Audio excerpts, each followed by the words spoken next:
নমস্কাৰ মোৰ ইউটিউব চেনেলটোলৈ আপোনালোক সকলোকে স্বাগতম জনাইছোঁ।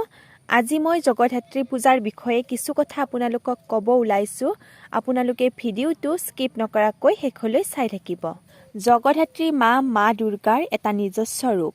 শৰৎ ঋতুৰ প্ৰথমতে এই পূজা আৰম্ভ কৰা হয়। দুৰ্গা পূজাৰ লগত জগধাত্ৰী পূজাৰ এটা বিশেষ স্থান আছে। দুৰ্গা পূজাৰ এমাহৰ পিছতে জগধাত্ৰী পূজা পালন কৰা হয়। আৰু এই উৎসৱৰ জন্ম হৈছিল চন্দননগৰ প্ৰদেশত। এই উৎসৱটো সম্পূৰ্ণ উৎসাহেৰে ভৱিষ্যত প্ৰজন্মৰ ৰূপত পালন কৰা হয়।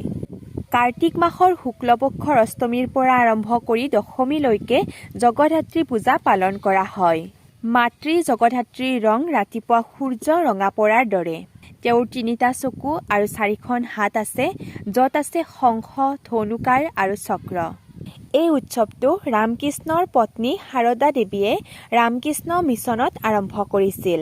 ঈশ্বৰৰ পুনৰ জন্মক তাই বহু বিশ্বাস কৰিছিল। আৰম্ভণিৰ পিছত এই উৎসৱটো বিশ্বৰ প্ৰতিটো কোণত ৰামকৃষ্ণ মিছনৰ কেন্দ্ৰত উপস্থাপন আৰম্ভ কৰা হৈছিল। মা দুৰ্গাৰ পুনৰ জন্মৰ আনন্দত এই উৎসৱ পালন কৰা হয়। বিশ্বাস কৰা হয় যে দেৱীয়ে অশুভ ধ্বংস কৰিবলৈ আৰু ভক্তসকলক সুখ শান্তি দিবলৈ পৃথিৱীলৈ আহিছিল।